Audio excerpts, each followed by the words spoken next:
Hello po, ayan, tapos na. Yan yung pulps ng mga fruits at veggies. Yan yung juice. Ayan, lalagay ko na po siya sa lalagyan.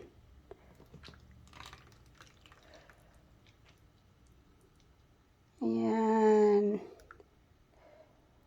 Yan na yung healthy drinks natin.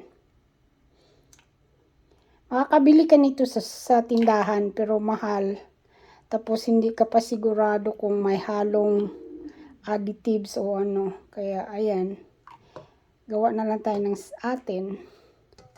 Ayan na po siya. Yan ang juice mamaya inumin ni Jerry. Kasi siya yung masyadong inuubo talaga ng marami.